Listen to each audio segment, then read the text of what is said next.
ಇಷ್ಟು ವರ್ಷ ನನ್ನ ಪೇರೆಂಟ್ಸ್ ಸಾವು ಹೇಗಾಯ್ತು ಅಂತ ಗೊತ್ತಿಲ್ಲದೆ ನಾನು ಬದುಕ್ಬಿಟ್ಟೆ. ಛೇ, ನನ್ನ ಪೇರೆಂಟ್ಸ್ ಸಾವಿಗೆ ನ್ಯಾಯ ಕೊಡಿಸದೆ ನನ್ನ ಪಾಡಿಗೆ ನನ್ನ ಲೈಫನ್ನು ಲೀಡ್ ಮಾಡಿಕೊಂಡು ಆರಾಮಾಗಿದ್ಬಿಟ್ಟೆ. ಅವ್ರ ಆತ್ಮಕ್ಕೆ ಶಾಂತಿ ಸಿಕ್ಕಿರುತ್ತೆ ಅಂತ ಇಷ್ಟು ವರ್ಷ ಬರೀ ಭ್ರಮೇಲೇ ಇದ್ಬಿಟ್ಟೆ. ಆದರೆ ಅವ್ರ ಆತ್ಮಕ್ಕೆ ಶಾಂತಿ ಸಿಕ್ಕಿಲ್ಲ.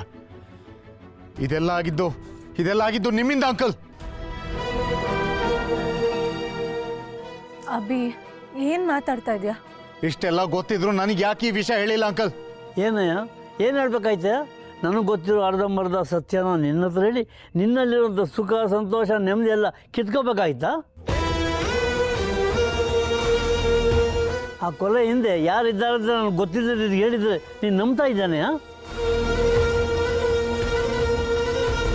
ಅಂಕಲ್, ನಿಜವಾಗ್ಲೂ ನಿಮಗೆ ಆ ಕೊಲೆಯಿಂದ ಯಾರಿದ್ದಾರೆ ಅಂತ ಗೊತ್ತಿಲ್ವಾ?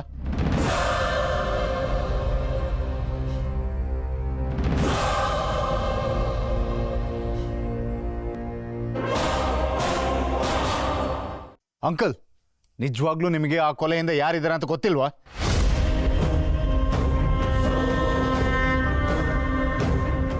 ಅಥವಾ ಗೊತ್ತಿದ್ದು ನನ್ನಿಂದ ಏನಾದ್ರು ವಿಷಯ ಮುಚ್ಚಿಡ್ತಾ ಇದ್ದೀರಾ?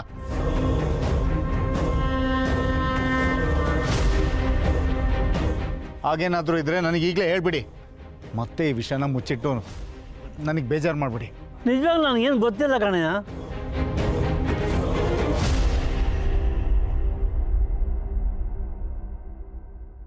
ಏನು ಮಾಡ್ತೀನಿ ನನಗೆ ಗೊತ್ತಿಲ್ಲ.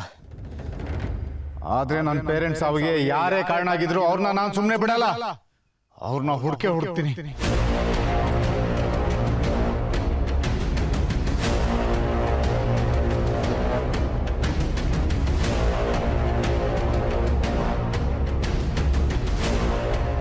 ನೋಡು, ಇದೇ ಕಾರಣಕ್ಕೆ ನಾನು ಹೇಳಿದ್ದು ಅವನಿಗೆ ವಿಷಯ ಹೇಳೋದು ಬೇಡ ಅಂತ.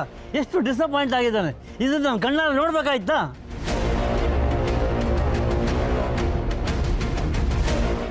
ಹಾಗೆ ಅನ್ಕೋಬೇಡಿ ಅಂಕಲ್, ಖುಷಿ ಪಡಿ.